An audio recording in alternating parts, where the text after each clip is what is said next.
I was really lucky when I was 23. The day I got out of graduate school, I got hired at Yale as the conductor of the orchestra and assistant professor, youngest professor at Yale. It was a fantastic thing. Here I am, I'm 23, getting to conduct Beethoven symphonies, Mahler symphonies, all these pieces that literally I was only in the orchestra 2 years earlier playing on the violin. So it was a fantastic first job. And for 5 years, it was terrific to conduct all this great music with brilliant students, staying in the classical world, and everything was fun.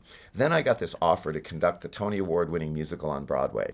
So I'd conduct and perform, these Beethoven symphonies and all this great classical music during the day. I would take the train down, then I would do the show at night. And going back and forth between these two worlds was a deeply exhilarating but deeply depressing experience. Now, whatever you happen to think of this Broadway music, I'm a big fan of this music.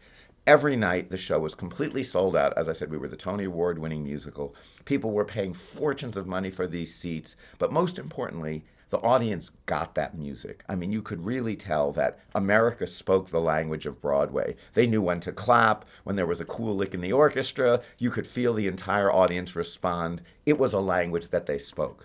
Then I would take the train back and do these concerts of Beethoven symphonies, Haydn, Mozart, whatever.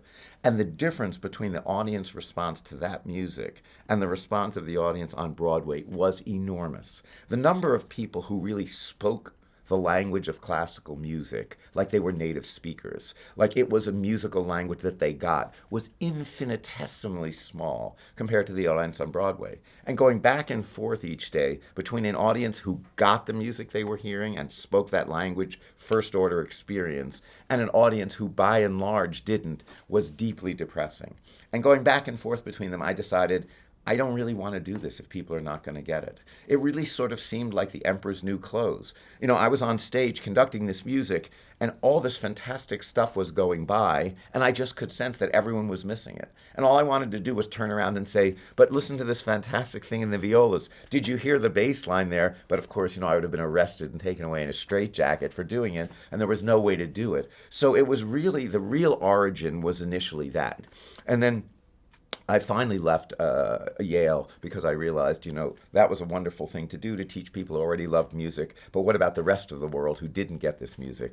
And I thought, if I could only get America to really hear how great this music was, I could change the reaction. When NPR approached me to ask me if I wanted to create some series for them, I thought, well, what if I could just get America to hear 10 seconds of music a week, but really hear those 10 seconds of music? And so I started a series called What Makes It Great, and each week I would take just a tiny moment of music. In fact, the original title was Great Moments in Music, and I would just take 10 seconds of music and explain for 15 minutes what made these 10 seconds great. And I thought if I could just get America to hear 10 seconds, I could change how they listen. So I still remember the very first show on NPR was the first two bars of the Mother Goose Suite, which starts off like this with these just two pure voices.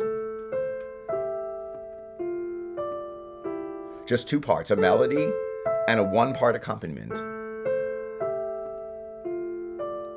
But when it comes back with this rich chord underneath like this. And the difference between this and this is what the whole program was about. That's the kind of thing that just goes by as a moment in a concert, but by focusing on just that little difference, you're really teaching someone how to hear. Yes, it's something about reharmonization, blah, blah, blah, whatever fancy label you want to use. But fundamentally, you're getting people to hear the real thing. And that's really what Makes It Great is all about.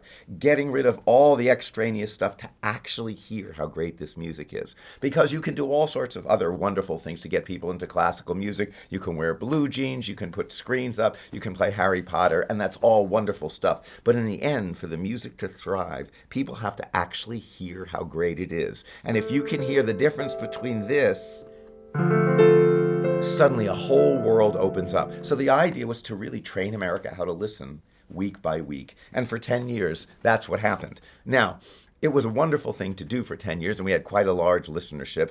But after a while, it got very frustrating to do only 2 measures of a great piece of music. So finally, I had to convince people, well, wouldn't it be great if we could take one piece for a whole night and actually get into it in that same way, one piece, and then actually have a performance which people would hopefully hear with new ears. Walt Whitman writes, "To have great poets, there must be great audiences. Or in my words, to have great music, there must be great listeners, and great listening is what makes it great is all about.